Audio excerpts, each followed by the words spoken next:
right up upon starting Casa Foundation, we invited a group of partners to come on board and talk about African economic development.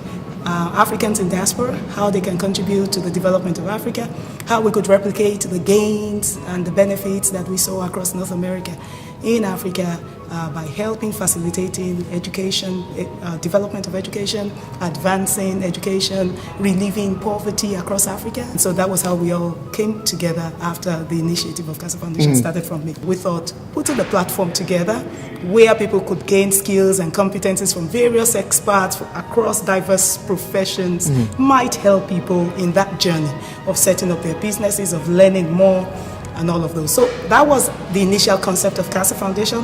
However, from what you can see, Casa Foundation has actually grown, evolved. It's generated and evolved into something quite different. And that brings Fatima into the picture. You've been very instrumental.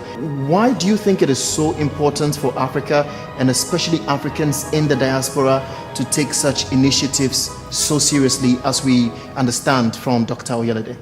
I grew up in Africa, and by Africa I mean I grew up in Burundi, Cameroon, Ivory Coast, and Zimbabwe. So I had the pleasure, the honor of actually calling myself an African, not just a Burundian. We're dynamic, we're interesting, we're different, and what we do is the same, and the way we do business is the same. We can't take models that are already established in the Western world and assume that they will work in Africa. In Africa.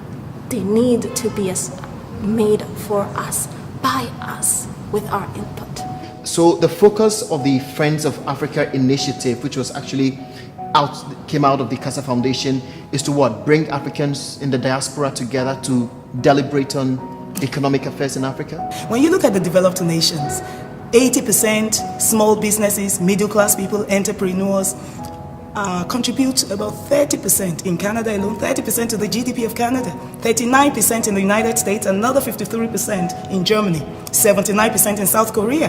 And so if you look at the GDP and the way it works in these developed nations, then you find that Africa continues to lag behind, in terms of economic development. And so the platform focuses on that, how you can actually bring together the professionals, diasporans, government parties, private sector practitioners, and have a deliberate, robust discussion about how we can advance. And it's not limited to the discussion of how you can advance economic development or infrastructure, how we can actually be participants, full participants and collaborators, co-creators as African businesses. And that's what Friends of Africa stands for. So it's no longer limited to the government sector, it's now shifted to the private sector, of course with collaboration of the government, and that's why we always have government representation.